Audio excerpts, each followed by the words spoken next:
Hello मैत्रिणींनो, स्वागत आहे तुमचं माझ्या चॅनलवरती एका नवीन व्हिडिओमध्ये. आणि मागच्या व्हिडिओमध्ये बरेच जणांनी मला कमेंट केले होते की कॅनव्हास का आहे का रेक्झिन आहे, काय आहे हे, तुम्ही कसं यूज केलेलं आहे, यावरती कोणते कोणते कलर यूज केलेले आहेत, बरेच सारे प्रश्न विचारले होते. आणि मी प्रत्येक कमेंटलासुद्धा उत्तर दिलं होतं की हे रेक्झिन आहे. आणि खूप जणांना मी सांगितलं होतं की बरेच जण म्हणत होते की कॅनव्हास आहे, कॅनव्हास आहे, पण आम्ही शॉपमध्ये रेक्झिन मागवलं होतं तर त्यांनी आम्हाला हे रेक्झिन दिलेलं आहे. रेक्झिन सांगितलं म्हणून हे रेक्झिन दिलेलं आहे. तर स्टेशनरी दुकानामध्ये तुम्हाला हे अवेलेबल होईल सगळं मटेरियल. उलन मॅट रंगोली म्हणून तुम्ही बोलल्या ना, तर तुम्हाला पाहिजे ते सगळ्या कलरमध्ये मटेरियल भेटून जाईल आणि सर्व कलर अवेलेबल आहेत.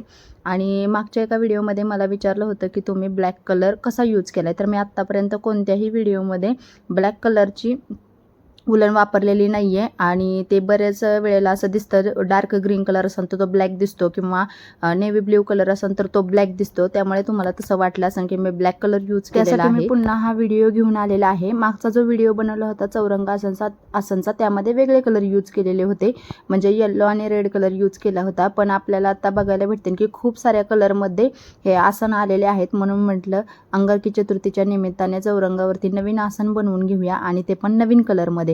तर तुम्ही बघू शकता माझा इथं सिल्वर कलरचा चौरंग आहे. आणि लाकडी जे आपले चौरंग असतात ना, ते खूप मोठे असतात. तर त्याच्यानुसार तुम्ही मेजरमेंट घ्या. आणि बिलकुल अवघड नाही आहे, खूप सोपं आहे. म्हणजे मी कोणताही क्लास केलेला नाही आहे, जसं की मी मागच्या व्हिडिओमध्ये सांगितलं, अगदी घरगुती आणि यूट्यूबवरती व्हिडिओ बघूनच मी हे बनवलेला आहे. तर यामध्ये मी आता पर्पल कलर यूज केला आहे स्वस्तिकसाठी. आणि त्याच्या साईडनी प्युअर व्हाईट नाही आहे, हा हाफ व्हाईट आहे. जास्त व्हाईट नाही आहे, जो हाफ व्हाईट असतो ना तो कलर यूज केलेला आहे मी इथं. तर तुम्ही बघू शकता हा सुद्धा कलर खूप छान दिसतोय. पूर्ण डिझाईन बनवल्यानंतर तुम्हाला कळेन की ही सुद्धा म्हणजे हे सुद्धा कलर खूप छान दिसत आहे चौरंगासनवरती. आणि तुमच्या चौरंगाच्या मापाने तुम्ही मेजरमेंट घ्या. सिल्वर कलरचे हे जे चौरंग आहेत ना, ते थोडेसे लहान असतात आणि आपले लाकडी असतात ना ते मोठे असतात. तर त्याच्यानुसार इथं आपल्याला पट्टीने आणि छान असं माप घ्यायचं आहे, जे की आपलं कंपॉस साहित्य असतं, म्हणजे कर्कटक वगैरे जे असतं ना, त्याच्यानुसार तुम्ही राऊंड काढा स्वस्तिकसाठीचा. आणि स्वस्तिकसाठीचं छान असं मेजरमेंट घ्या, ज्यामध्ये उलनच्या 2 लाईन बसल्या जातील.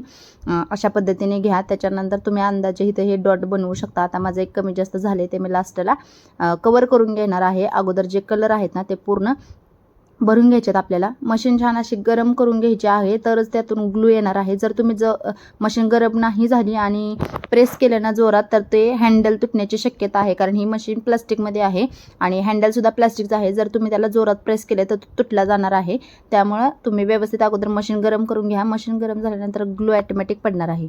त्यानंतर तुम्ही बघितलंच असाल, मी इथं स्वस्तिकला एक डबल म्हणजे हे करून घेतलेलं आहे, हायलाईट करून घेतलेलं आहे, जे की दिसत नव्हतं जास्त.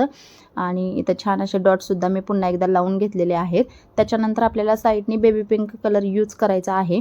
आणि इथं तुम्ही डार्क पिंक असेल तर तो पण यूज करू शकता, पण माझ्याकडे डार्क पिंक नव्हता म्हणून मी इथं बेबी पिंक यूज करत आहे. आणि तो सुद्धा खूप जास्त उठून दिसत आहे. तर तुम्ही असंच माझ्या व्हिडिओला कमेंट करत राहा, जेणेकरून मला नवीन नवीन डिझाईन आणि व्हिडिओ तयार करायला भेटतील तुमच्यासाठी.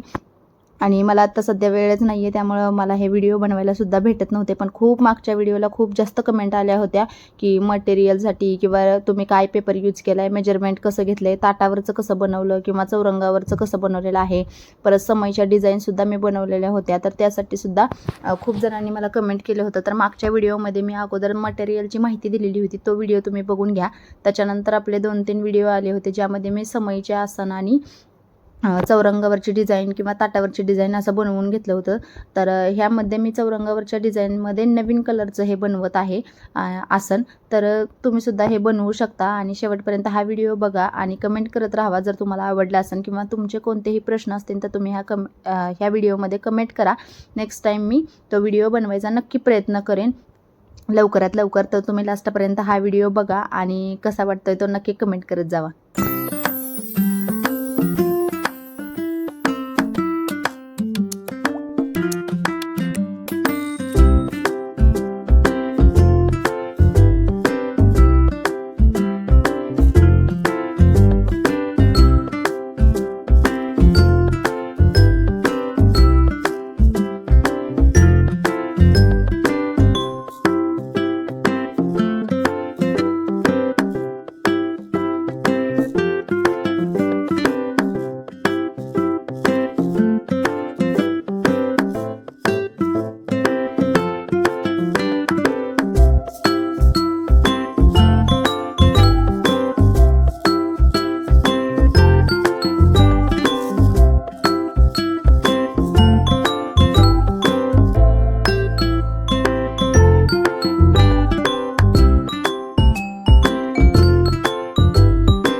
बेबी पिंक कलर वापरल्यानंतर मी त्याच्या साईडला एक डार्क पिंक कलर होता तो यूज केलेला आहे आणि त्याच्यानंतर आपला पर्पल कलर जो आहे ना तो पर्पल नाही सॉरी नेव्ही ब्ल्यू कलर मी यूज केलेला आहे, जो तुम्हाला कधी कधी ब्लॅक पण दिसतो. डार्क ग्रीन कलर आणि नेव्ही ब्ल्यू कलर हे ब्लॅकसारखे दिसतात कधी कधी व्हिडिओमध्ये, तर मी इथं नेव्ही ब्ल्यू कलर यूज केलेला आहे. त्याच्यानंतर साईडला आपल्याला साईजनुसार चौरंगाच्या साईजनुसार जे फरशीपासून म्हणजे आपल्या फ्लोअर पासून वरपर्यंत सगळे धागे जॉईंट करून घ्यायचे आहेत आणि लास्ट लुक तुम्हाला दिसतच असेल. खूप छान वाटतोय, खूप सुंदर वाटतोय हा सुद्धा कलर. आणि त्यालाच ह्याच आसनला मॅचिंग असे मी 2 समई मॅट सुद्धा बनवून घेतले होते आणि सुंदर असे समई मॅट इथं बनवलेले आहेत. जे काही तुमचे प्रश्न असतील ते तुम्ही कमेंट करा, मी त्याला नक्की उत्तर द्यायचा प्रयत्न करेन आणि नेक्स्ट व्हिडिओ त्यावरती बनवेन. आवडला असेल तर लाईक करायला